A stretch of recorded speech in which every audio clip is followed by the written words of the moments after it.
Samuel Davis is my name. Since I was a little child, I have struggled to engage in conversation with others. I don't have many friends because I'm an introvert. I've been assisting my grandfather with his work since I was a small child because I can't even handle a part-time job interview well.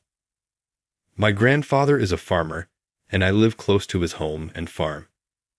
I've been trying to help the family out financially because my mom has a weak constitution and we live as a single-parent household.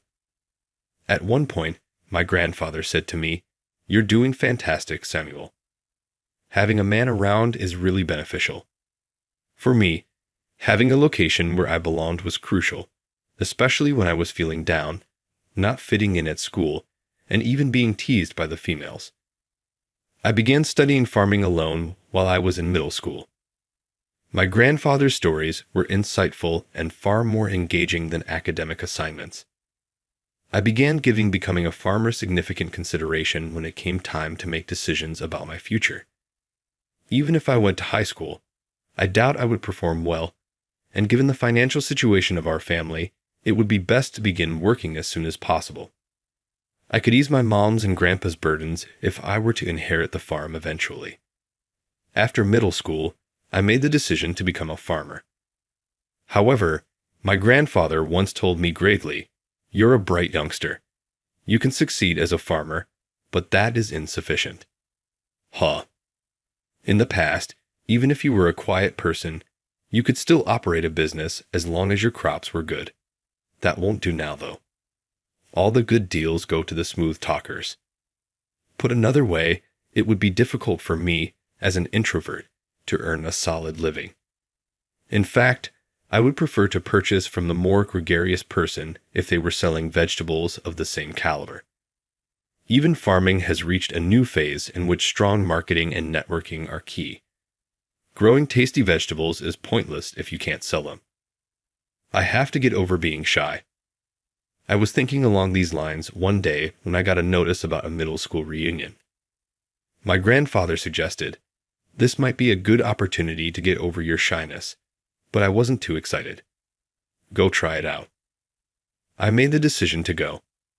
The venue for the reunion was booked out, and it was bustling with a bunch of people. When I entered, I was alone, just looking around without anyone to talk to. Then, I noticed a very beautiful woman at the front. She was stunning and had a great figure. She was wearing a brown dress that was very chic and elegant. Did we have someone like her in our class? It had been quite a while since we graduated, and I didn't remember her name. But she probably didn't remember me either. As I was thinking that, I was tapped on the back. "Samuel?" Michelle?" It was Michelle Johnson, a classmate from elementary school. In our hometown, there's no one who doesn't know her. Her father is the president of a large corporation. She's the typical president's daughter. For some reason, Michelle came and sat next to me. Then, other classmates began to gather around her. All of them had grown up to be very fashionable. I felt embarrassed in my boring attire. Though I had been trying to keep out of the conversation, Michelle suddenly raised her voice. "Speaking of which, weren't you riding a tractor the other day?" Yeah. I've been farming since I graduated from middle school." "Really? You're a farmer right after middle school. No wonder when you walked in. I thought you were some grandpa." Hilarious. She was loudly saying this in front of everyone intentionally, and it made me feel like all the people in the venue knew about it. The others looked at me with a mix of pity and cruel amusement, like they'd found some entertaining tidbit. "I heard that even farmers are fashionable these days, but you're totally different, Samuel." I don't really have many clothes." "I thought so." Haha. Led by Michelle, everyone laughed along. This was typical of her. She had been teasing and bullying me for as long as I could remember. I could understand it during our school days, but I couldn't figure out why a person like her would still target someone like me. Then, one of our female classmates spoke to her. "Hey, Michelle, isn't that famous actress going to be in a commercial for your father's company? Do you get to meet her?" "Yeah, it's not a big deal." Amazing. Have you ever met her? She was in a magazine recently. A lively conversation began, and once again, I was left out. Then Michelle said to everyone, "Hey, why don't we get together for drinks again with the same group? Let's meet next month." Sounds great. By the way, hey Samuel, you should come too. The moment she called me, I could almost hear the unspoken "why him" from everyone. Despite the fact that she had always mocked me, I wondered why she would want to see me again. "I need to use the restroom," I muttered. Unable to bear the cold stares, I left the table. A few seconds later, laughter broke out at the table. I felt like they were laughing at me, and it weighed heavily on me. When I returned from the restroom, I didn't go back to the previous table. I sat in a corner, drinking alone. Then, the woman in the brown dress, who had been sitting next to me earlier, gave me a warm smile. I wished I could strike up a conversation smoothly at times like this, but I was at a loss for words. As I sat there in silence with my glass in hand, she started the conversation. "You're Samuel Davis, right? I overheard earlier. Are you a farmer now?" Apparently, she had heard my conversation with Michelle earlier. I felt embarrassed, but she didn't seem to be making fun of me. "My grandpa runs a farm, and I hope to take it over someday." That sounds wonderful. And no, I can only help out a little for now. I was surprised to find myself able to continue the conversation, despite my usual mumbling. But that time abruptly ended. Michelle had returned. "Samuel, are you hitting on her?" "Come on. Farming folks can't do that." Laughter echoed throughout the venue at her comment. She didn't stop there. Hey, I heard that farmers eat things like locusts. Is that real?" Absolutely not. That's disgusting." Insulted, my situation kept getting worse and worse. I felt terrible for ruining the mood because of me, especially for the woman in the brown dress. She had the kindness to approach someone like me. I thought about leaving the place. Then that woman in the brown dress said something unexpected. "I've eaten locusts before." "What?" "I've also eaten crickets. They tasted like shrimp, and they were really good." "What?"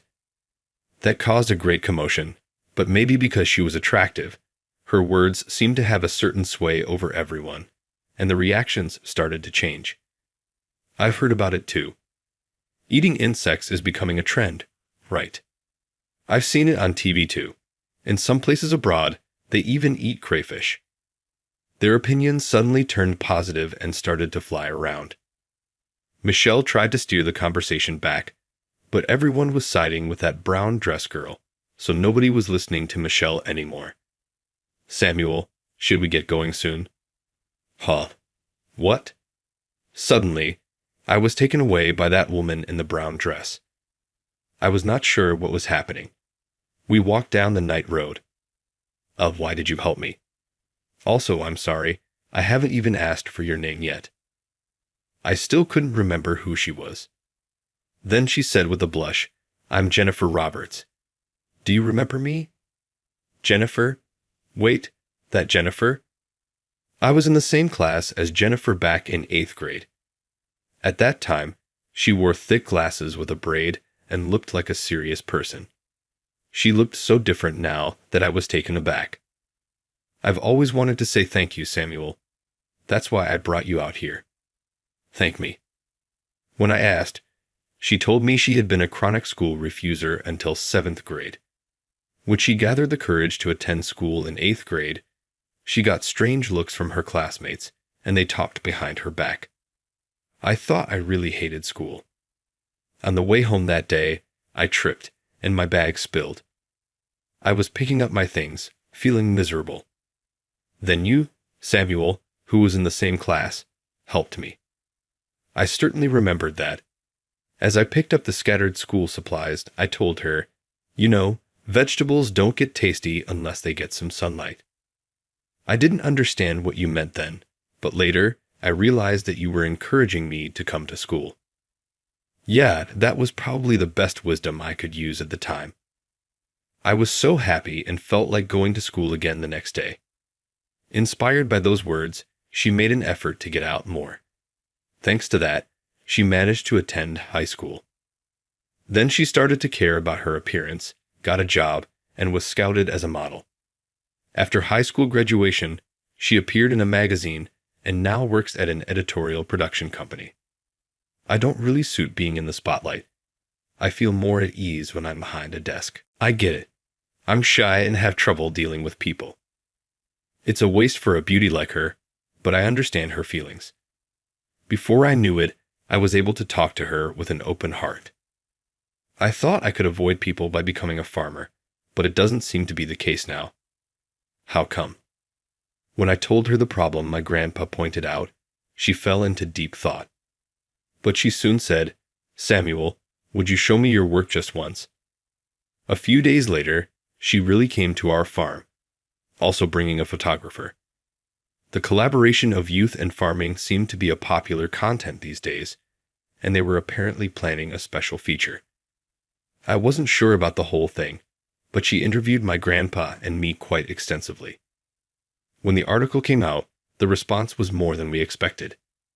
Thanks to her writing, popularity spread like wildfire, and we started receiving interview requests from other media outlets. I was treated like a man of the hour, and thanks to that, I got used to talking to people. My grandpa praised me, saying, "You've made a good friend."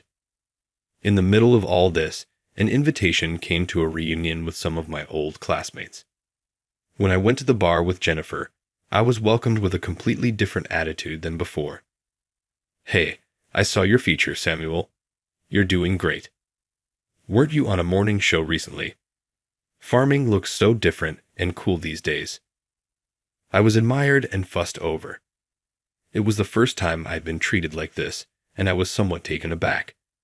But then I realized Michelle, the instigator of all this, was missing. After the party, Jennifer said she wanted to go somewhere. I followed her, and there was Michelle in the bar. We walked in. "Why is Michelle here?" I called her over.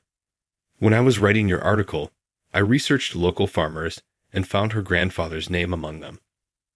"What?" I was surprised by her sudden words, but Michelle continued the story. "My grandpa has also been farming for a long time. My parents were busy, so when I was little, I spent a lot of time with my grandpa. It seems her grandfather, after stepping down as a company president, took up farming, hoping to make a name for himself by only his ability. But things didn't go as planned, and he couldn't grow good vegetables. Back then, Michelle used to accompany her grandfather to the market with their vegetables, but they always had leftovers. She wondered why her beloved grandfather's vegetables didn't sell, while the ones that always sold out at the same stall were the vegetables grown by a man named James Davis. James Davis? Is that my grandpa? Yes. As a kid, I thought his vegetables were the reason ours didn't sell.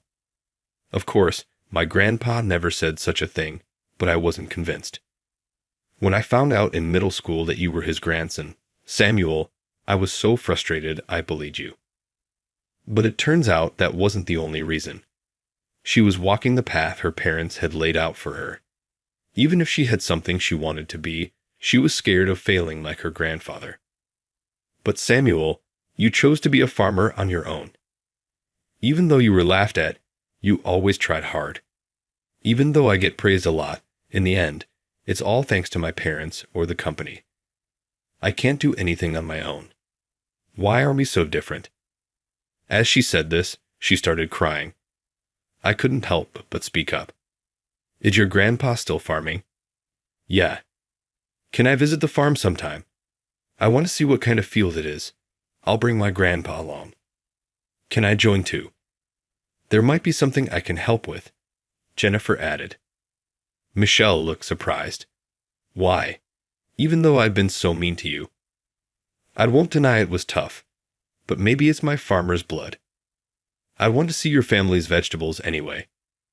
Although she had been silent for a while, Michelle wiped away her tears and whispered a small thank you. That day, I realized something. In our teens, we were all naive and immature, often running away because we were scared of failure. But if you bathe in the sun, you can get enough nutrients in your heart. Then all you can do is believe in yourself and those around you and move forward. Because there will surely come a time when you will be rewarded. No matter how many years it takes, the day will come when you can cultivate a fruitful life. I believe that.